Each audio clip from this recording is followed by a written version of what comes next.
three identical particles A, B and C of mass 100 kg each are placed in a straight line with AB equal to BC equal to 13 meter.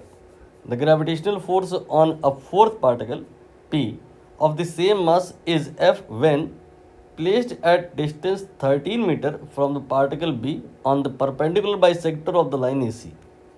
Summary क्या है कि हमारे पास total है तो 4 particle, but पहले 3 ही consider करने हैं। यहाँ पर A, यहाँ पर B और यहाँ पे C। गिवन है कि AB और BC ये इक्वल है, 13 मीटर के बराबर है, बट अभी हम इसको A मान ले रहे हैं, बाद में A की वैल्यू 13 रख देंगे। अब आप चौथा पार्टिकल कंसीडर करिए। चौथा पार्टिकल कंसीडर कहाँ करना है? ये जो आप ABC लाइन बनाए हो, इस लाइन के परपेंडिकुलर, और AC को जो बाइसेक्ट करेगी, मतलब B से पास होगी। यहाँ पर इस लाइन पे आपको फोर्थ पार्टिकल को इमेजिन करना है, और इसको कितनी डिस्टेंस पे इमेजिन करना है? जो अगर हम पॉइंट D पर माने फोर्थ वाले पार्टिकल को, तो जो D का डिस्टेंस है B से, वो भी 13 ही है। मतलब आप कह सकते हो DB also equal to A की वैल्यू बाद में रख लेते हैं। तो जो D पे ये M आपने रखा है, इस पर लगने वाला फोर्स कैलकुलेट करना है in terms of M and A। बाद में M और A की वैल्यू 113 ये सब आपको रख लेनी है। क्वेश्चन समझ में आ गया है? आपको अगर करना चाहते हैं तो कर लीजिए। बाकी इसका सल्यूशन क्या होगा कि पॉइंट D पर लगने वाले सारे फोर्सेस कंसीडर करेंगे। एक तो A लगाएगा, यहाँ पर A के द्वारा अट्रैक्शन हो गया D टू A। सिमिलरली यहाँ पर B, ये भी D को अट्रैक्ट करेगा D to B। And similarly जो C है, ये भी अट्रैक्ट करेगा D टू C। ये सारे ही फोर्सेस हमें सबसे पहले निकालना होगा, फिर इनको जोड़ना होगा। जोड़ते वक्त ध्यान रखना होगा कि force is a vector quantity. तो यहाँ पर सबसे पहले हम FA निकालेंगे, मतलब force of attraction because of A। तो यहाँ पर FA का मतलब क्या है? सही मायने में कहें तो A, D, मतलब A और D के बीच में जो फोर्स लगेगा।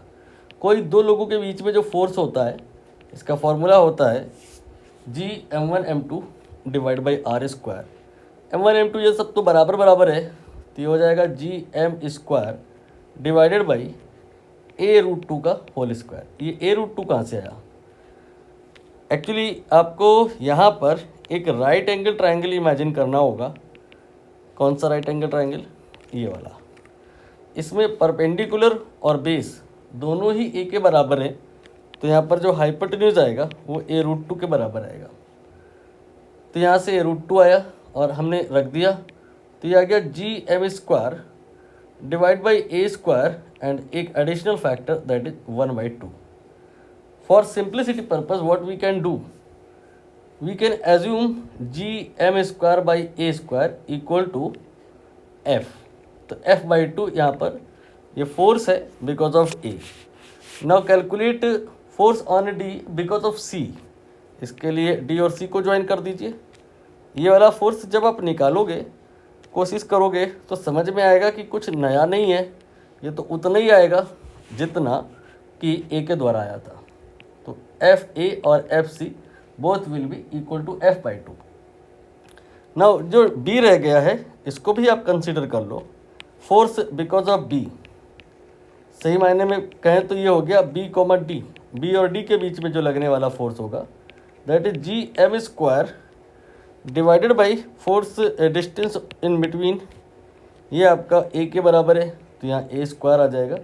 इसको आप ऑलरेडी F बोले थे, तो ये आपका F ही आ जाएगा। ठीक है।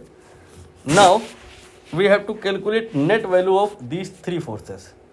ध्यान से देखिएगा, यहाँ पर D पॉइंट को दोबारा से बनाया जा रहा है। इस पर एक तो फोर्स बिकॉज ऑफ A लगेगा, ये होगा F/2, और एक फोर्स बिकॉज ऑफ C लगेगा, अगेन F/2, और एक बिकॉज ऑफ B लगेगा, जिसको अभी हम थोड़ी देर होल्ड पे डाल रहे हैं, थोड़ी देर में बना लेंगे। तो अभी हम क्या करने वाले हैं, तीनों को इकट्ठा नहीं जोड़ने वाले हैं। पहले इन दोनों को जोड़ करके एक बना लेते हैं, फिर इसके बाद तीसरे को भी कंसीडर कर लेंगे। कैन यू टेल मी ये एंगल कितना होगा? ये एंगल 90 होगा। देखिए कैसे, इस वाले फिगर को आप एक बार फिर से देखो, यहाँ पर ये और ये इक्वल है या नहीं। तो इसका मतलब यहाँ पर ये एंगल तो दिख रहा था पहले से ही कि 90 होगा, और ये अगर इक्वल है, सो ये एंगल और ये एंगल इक्वल होगा, 90 का हाफ हाफ होगा, 45 होगा। Similar logic will be here, 45। तो ये टोटल एंगल कितना हो गया, 90 हो गया। अब 90 डिग्री पे दो इक्वल फोर्सेस अगर लग रहे हों तो कहानी तो रिलेटिवली बहुत ईजी होती है। क्या होता है, आपको नेट जो बनाना होता है वो बाइसेक्टर डायरेक्शन में होता है, और होता कितना है, जो भी फोर्स हो, चाहे दोनों है तो बराबर ही, मल्टीप्लाई बाय √2। तो you can say that F by √2 भी लिख सकते हैं इसे, will be the value of net of these two. तो इन दोनों को अब हम नहीं बनाएंगे, इनके बदले इनका नेट बनाएंगे। नेट कितना आपने बताया, नेट आपने बताया F बाई √2। और जो तीसरा वाला है, ये जो पहले से ही लग रहा था उसको भी बना लो, ये है F। तो अब यहाँ पर हमारे पास पिक्चर में दो फोर्स हैं और दोनों सेम डायरेक्शन में, 0 डिग्री के एंगल पे। तो जो नेट होगा वो कितना होगा, इन दोनों को सिंपल जोड़ देना है, F then F divide by √2। तो आपका जो आंसर आएगा यहाँ पे आएगा F in bracket 1 + 1 by √2। Picture अभी क्लोज नहीं हुई है, कहानी को आसान बना लिया क्योंकि आपने एक सब्स्टिट्यूशन लिया था। क्या था सब्स्टिट्यूशन, gm² / a² = F।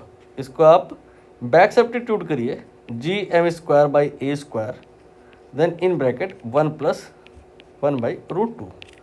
ये आंसर हुआ, बट पिक्चर अभी भी क्लोज नहीं हुई है। आपको m और a ये सारी वैल्यूज़ गिवन है, रखना होगा। m की वैल्यू क्वेश्चन में 100 गिवन है, a की वैल्यू 13 गिवन है, बाकी 1 बाई √2 ये आपको ऐसे ही लिखना है। एक बार चेक कर लो वैल्यू, ये आपका 100 है, ये आपका 13 है। अब थोड़ी बहुत कैलकुलेशन है, ज़्यादा हार्ड तो नहीं है, बट मेरे लिए तो थोड़ी बहुत हार्ड है ही। कर लेते हैं कोशिश। 100² को आप 100 × 100 लिख लो, और 13² को 169 लिख लो, और 1 बाई √2 को √2/2 लिख लो, √2 को 1.4 लिख लो, डिवाइड बाई 2 तो ये 0.7 हो गया। ये 1 + 0.7 तो ये 1.7 हो गया। तो 1.7 × 100 ये कितना हुआ, ये आपका 170 हो गया, और 13 × 13 ये 169 था, 169 और 170। ये लगभग तो बराबर ही है ना, कैंसिल कर लेते हैं। क्वेश्चन में अप्रॉक्सीमेट पूछा भी है, तो अपने पास जो रिजल्ट आया उसमें 100 है और g है और कुछ नहीं है। तो बस यही आंसर है, 100 × g, B will be correct. देख लो एक बार यहाँ पे लिखा था अप्रॉक्सीमेटली।